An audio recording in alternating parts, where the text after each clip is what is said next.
महाराष्ट्र में विधान परिषद की 5 सीटों पर हुए मतदान के नतीजे चौंकाने वाले हैं। खासतौर पर महाराष्ट्र के उप मुख्यमंत्री देवेंद्र फडणवीस अपने ही होम ग्राउंड नागपुर में पराजित हुए हैं। इस सीट पर बीजेपी ने 2 बार के विधायक एनजी गानार को मैदान में उतारा था, जबकि महाविकास अघाड़ी ने सुधाकर अड़बाले को मौका दिया था। ये माना जा रहा था कि इस चुनाव में एनजी गानार हैट्रिक मारेंगे और इस बार भी विजयी होंगे।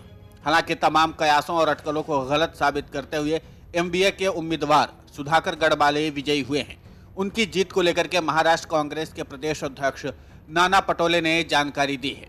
नागपुर समेत 6 जिलों में 86.23% वोटिंग हुई। हैरत की बात यह कि इस जीत का सेहरा उन्होंने उप मुख्यमंत्री देवेंद्र फडणवीस के सिर पर बांधा है। उन्होंने कहा कि मैं देवेंद्र फडणवीस की वजह से चुनाव जीता हूं। अड़बाले का यह बयान महाराष्ट्र की सियासत में चर्चा का विषय बना हुआ है। अड़बाले को जीत कैसे मिली? क्या वाकई में उनकी जीत के पीछे देवेंद्र फडणवीस का हाथ है? सवाल यह भी है कि आखिर देवेंद्र फडणवीस विरोधी दल के उम्मीदवार को जिताएंगे तो क्यों? इन्हीं तमाम सवालों का जवाब इस रिपोर्ट में हम बताएंगे आपको। महाविकास अघाड़ी के उम्मीदवार सुधाकर अड़बाले ने कहकर के हड़कंप मचा दिया कि उनकी चुनावी जीत के पीछे देवेंद्र फडणवीस का हाथ है। उन्होंने इसके पीछे का लॉजिक भी बताया है। दरअसल देवेंद्र फडणवीस ने विधानसभा चुनाव में यह कहा था कि महाराष्ट्र सरकार पुरानी पेंशन स्कीम को दोबारा लागू करने के मूड में नहीं है। ऐसा करने से सरकार के ऊपर काफी ज्यादा वित्तीय बोझ बढ़ेगा। बस इसी वजह से शिक्षक और कर्मचारी दोनों नाराज थे, जिसका फायदा उन्हें इस जीत के रूप में मिला है। उन्होंने बताया कि यह बात जग जाहिर है कि नागपुर बीजेपी की राजनीति में 2 परिवारों का वर्चस्व है। एक तरफ नितिन गडकरी का खेमा है तो दूसरी तरफ देवेंद्र फडणवीस का खेमा है।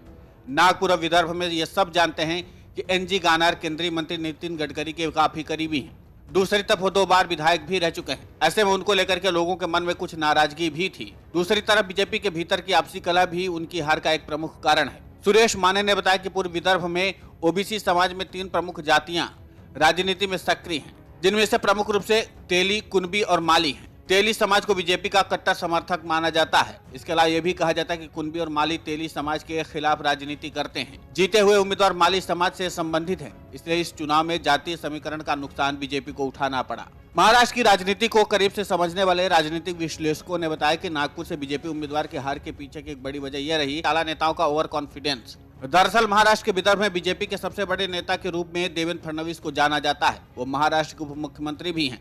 इसके अलावा महाराष्ट्र के बीजेपी अध्यक्ष चंद्रशेखर बावनकुले और मंत्री सुधीर मुनगंटीवार भी विदर्भ से ही आते हैं। साथ ही कुछ और बड़े नेता भी नागपुर और विदर्भ से ताल्लुक रखते हैं। ऐसे में बीजेपी अपने उम्मीदवार की जीत को लेकर के काफी आश्वस्त थी कि इस चुनाव में आसानी से जीत दर्ज करेगी। हालांकि उनका ये ओवर कॉन्फिडेंस ही उन्हें ले डूबा। कुल मिलाकर यहाँ पर महाविकास अघाड़ी ने बता दिया कि भले ही शिंदे और फडणवीस की ओर से बताया जा रहा है कि महाविकास अघाड़ी का कोई जनाधार नहीं है, लेकिन अभी भी महाराष्ट्र की सियासत में महाविकास अघाड़ी शिंदे फडणवीस को चुनौती देने के लिए काफी है। और इस बात की तस्दीक अब महाविकास अघाड़ी ने इस जीत के साथ कर दी है। Video desk amarujala.com। डाउनलोड करें अमर उजाला ऐप और पाएं खबरें लगातार।